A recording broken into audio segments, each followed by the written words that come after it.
Bonjour et bienvenue sur Et pourtant maman. Aujourd'hui je vais vous présenter un jeu de société de chez Abba, toujours la collection Mes premiers jeux comme le premier verger, c'est Tabella l'abeille. C'est aussi un jeu collaboratif. Si vous n'aviez pas vu la première vidéo, un jeu collaboratif, c'est un jeu où on perd ou on gagne tous ensemble. Ça permet de mener doucement vers des jeux de société classiques où il y a un perdant, un gagnant, ou même un gagnant plusieurs perdants. Mais là, le fait de gagner le jeu avec tous les joueurs présents ou de le perdre également tous ensemble, ça favorise vraiment cet apprentissage du jeu sans avoir le petit côté dur de perdre face à quelqu'un d'autre. Voilà, donc ça apprend doucement à jouer en famille. Ce petit jeu est vraiment super. Je vais vous le montrer tout de suite.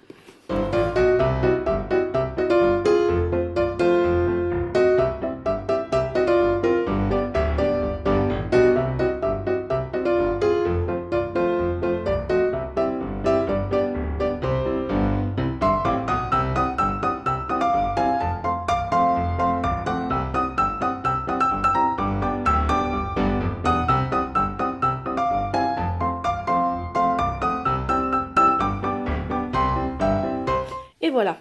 Donc, ce petit jeu est vraiment facile. Vous avez une petite abeille que le joueur prendra quand c'est son tour et un dé avec des couleurs et une fleur fanée. On lance le dé. Pour moi, ça va être jaune. Donc, avec ma petite abeille, je vais chercher une fleur jaune, qui évidemment hors 4, sinon c'est pas drôle. Hop. Ma petite abeille va emmener sa fleur dans la ruche pour faire du miel. Et il faut remplir cette petite plaque de 6 jetons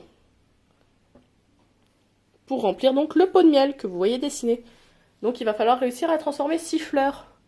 Super facile en soi, sauf si vous avez trop souvent le malheur de tomber sur la fleur fanée. Alors je vous montre déjà ce qui va se passer quand on fait avec une fleur classique, parce que c'est ingénieux, franchement, c'est mignon. On met sa fleur qui ressort en goutte de miel. Et on la met où on veut sur le plateau pour remplir le plateau de 6 petites gouttes de miel qui font un pot de miel qui font qu'on a gagné la partie. Mais pas de chance si vous tombez sur une fleur fanée. Là, il vous faut choisir une des fleurs et l'enlever du plateau. Hop, on la retire et ça fait déjà une fleur de moins. Voilà, donc si on a peu de chance, il reste moins de 6 fleurs et donc on ne pourra pas remplir le pot de miel. Il y a quand même 10 fleurs au total, ce qui fait qu'en général, on arrive quand même à remplir le pot de miel. Je vous refais une petite... On emmène sa petite fleur, on la met, et ressort. Un petit... Hop, voilà. Donc ça marche super bien avec les enfants de voir cette petite goutte de miel qui arrive. En mettant la fleur d'un côté, forcément, ça la retourne, et ça ressort en miel. Super simple à comprendre pour nous, adultes. Mais pour les enfants, c'est un petit goût de magie quand même très sympa. J'espère que cette vidéo vous aura plu, qu'elle vous aura fait découvrir un nouveau petit jeu de société sympathique pour vos enfants. Nous, on l'aime beaucoup, Olivia l'a eu à ses 3 ans. En soi, super facile, évidemment, elle a vite compris, mais elle adore y jouer. Justement, peut-être ce petit côté de manipulation, où on rentre les jetons qui se retournent et qui sortent sur l'autre face avec la petite goutte de miel. Ben, même à 3 ans, ça marche bien, et puis ça nous changeait un peu du verger, du premier verger et des autres jeux de société qu'on avait à la maison.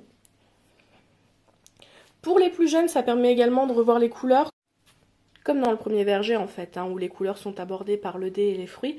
Là, ils sont abordés par le dé et les fleurs. Et ben, j'espère que cette vidéo vous aura plu. J'espère que ce petit jeu sera une jolie découverte pour vous, comme elle l'a été pour nous. Et puis, si vous avez aimé cette vidéo, n'hésitez pas à la liker, ça fait toujours plaisir. À vous abonner à la chaîne si ce n'est pas encore fait. Et puis, je vous dis à très bientôt sur Et pourtant maman.